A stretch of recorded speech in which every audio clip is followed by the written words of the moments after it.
Asato ma satgamaya, tamaso ma jyotirgamaya, mrityorma amritangamaya. Namastê! Bem-vindos ao incrível mundo de Jyotish. Namastê! Muito prazer.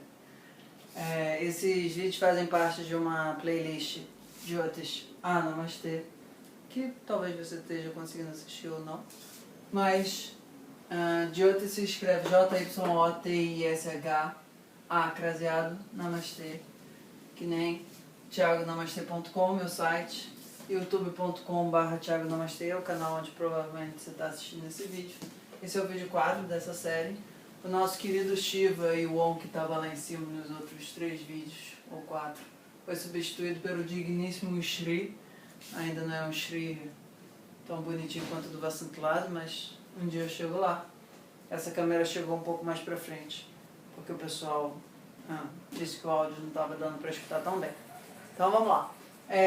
Hoje, o nosso tema fundamental, a gente vai começar agora a falar um pouco sobre como é que o Jyotish normalmente opera através da análise. Bom, a gente falou sobre o conceito da textura do tempo. A gente falou sobre o conceito do karma, como o Jyotish sendo a ciência que busca que a gente tenha mais clareza do que a nossa alma traz para essa vida. No meu curso de Psicologia Védica, módulo 1, tem bastante informação sobre como é que é esse processo de reencarnação, etc. e tal, a partir do curso que eu fiz com o Dr. Gui lá na Índia. Bom, vamos lá.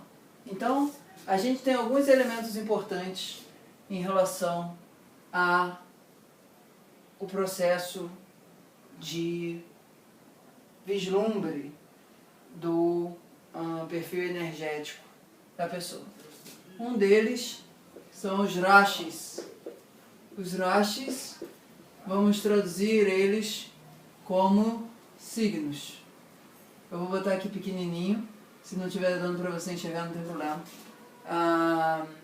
Eu quero que você anote esse nome daqui. Vamos chamar ele de signos solares. Os signos solares é o que a gente tem familiaridade na nossa cultura ocidental grega. A gente também vai ter as nakshatras. As nakshatras são constelações lunares.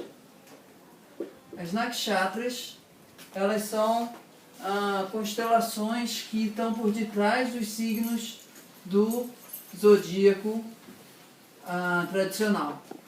Elas são utilizadas de uma maneira que a gente consegue ter mais capacidade de especificar os sentidos dos signos para a pessoa. Na minha outra série que está correndo em paralelo a essa de Jyotish Namastê, tem eu falando sobre várias coisas, Sabedoria Celestina, o nome da série. E ali eu já vou adiantando vários temas que vão mais rápido do que aparecem aqui nessa série que está mais estruturadinha, etc. e tal. Então as nakshatras, elas são traduzidas como mansões lunares, asterismos, e eu acho que a forma de traduzir isso mais fácil de compreender são constelações lunares. Então aqui, essas constelações estão relacionadas ao caminho da Lua através de algumas regiões do universo. Por enquanto vamos deixar isso por esse tamanho. Essas duas coisas, os rashis e as nakshatras, elas estão fora do planeta Terra.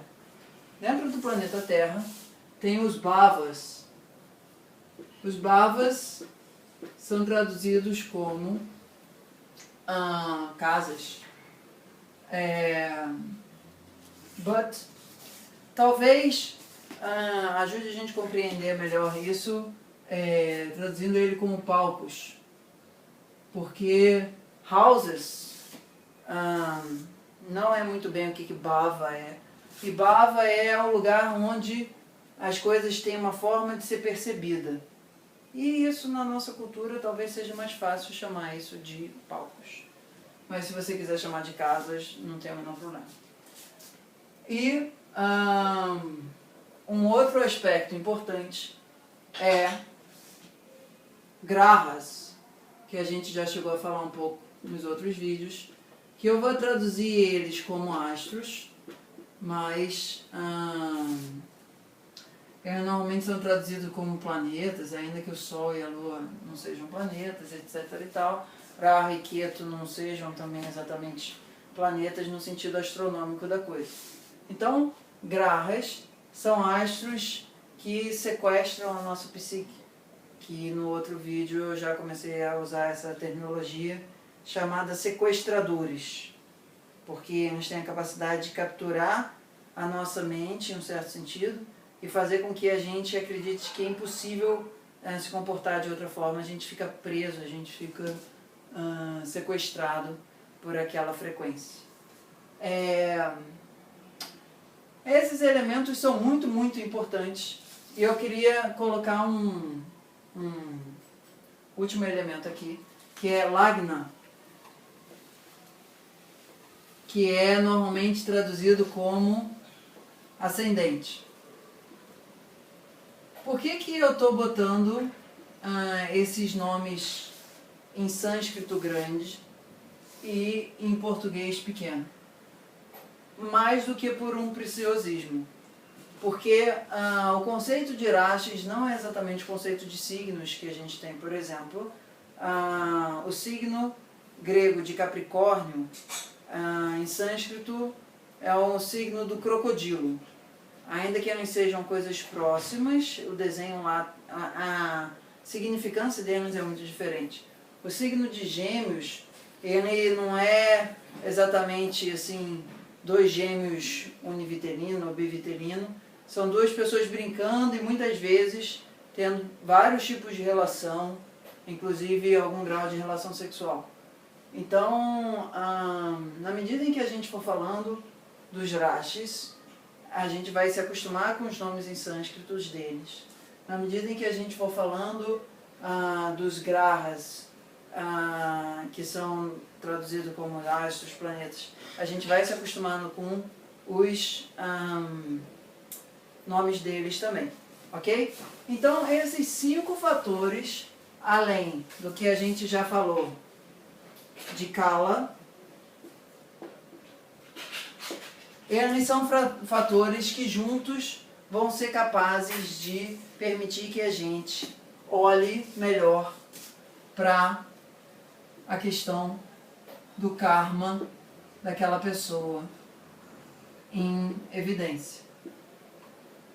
Então, o objetivo do Jyotish é lançar luz a processos kármicos que a pessoa muitas vezes se identifica de uma forma assim, com esse corpo, com determinadas emoções, com determinados comportamentos, com determinados gostos, etc. e tal, que fazem com que a vida vá meio que no automático, no sentido da pessoa, por exemplo, tá num lugar na Índia, onde a comida é muito picante, e aí, via de regra, e aí a pessoa fala assim, mas eu não consigo tolerar comida picante de forma alguma.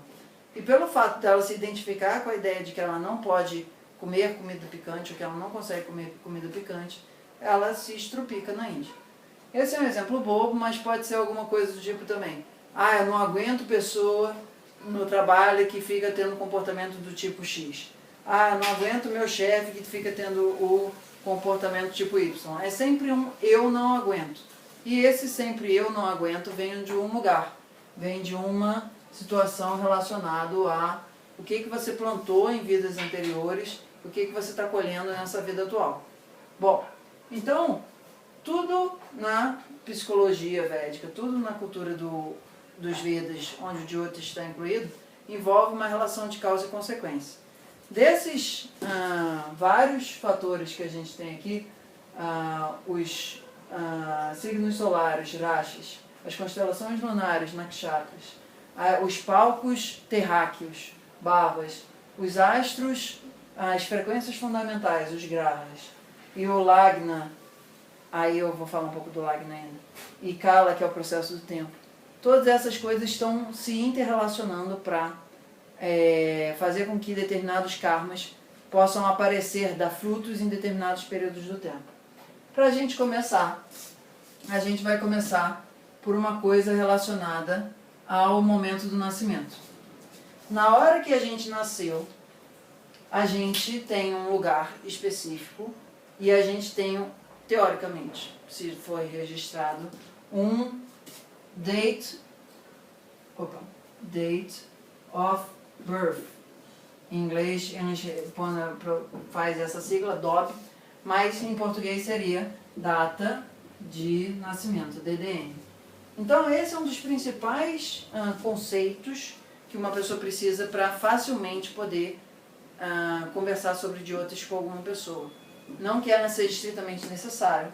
É possível, em um certo sentido, fazer isso como uma engenharia reversa. É possível, a partir dos acontecimentos na vida da pessoa, ir mapeando e balizando para trás para chegar a uma data de nascimento que corresponda com aqueles acontecimentos. É possível, pela palma da mão, observar quais são traços dos grahas mais presentes e ter uma boa noção do mapa da pessoa. É possível, através de diferentes técnicas mais sutis e dentro do Jyotish também, reconstruir o mapa da pessoa e principalmente ter certeza se a pessoa nasceu naquele horário, porque muitas vezes isso tem uma discordância. Mas a data do nascimento, ela marca no zodíaco um horário que a gente nasceu, um ponto, tá? Então a gente vai ver depois os símbolos dos signos, mas aqui eu vou botar apenas como números. Eu estou botando no sentido anti-horário de propósito. Vocês vão ver isso por quê, tá? Não é que nem o relógio, tá ao contrário. Dependendo do horário do nascimento no mesmo dia, a cada 2 horas, um ascendente fica. Então suponha que Áries aqui está sendo representado por 1. Então se a pessoa, em uma determinada época do dia, Áries está nascendo 6 da manhã, depois 8 da manhã vai estar Touro. Aí depois 10 da manhã vai estar Gêmeos. Aí depois meio-dia vai estar Câncer e assim sucessivamente. Então, o horário do nascimento, no intervalo de 2 horas, fica dentro de um determinado signo solar.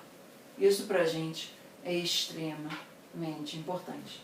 E dentro desse signo solar, ele tem 30 graus, porque 360 dividido por 12 dá 30, certo?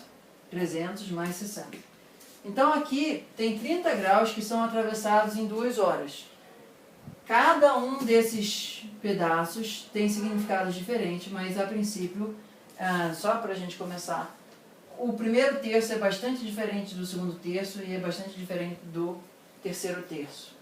Isso depois a gente vai dividir em 9 pedaços, em 7 pedaços, em 24 pedaços, que é um dos temas que a gente depois vai avançar, que se chama os mapas divisionais.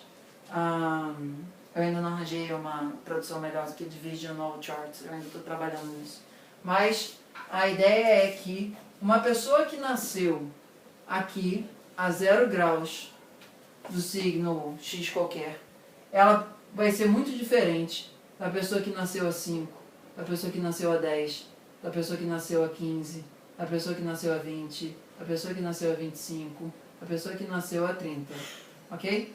Então, o lugar que a pessoa vem como ascendente é o signo terrestre dele.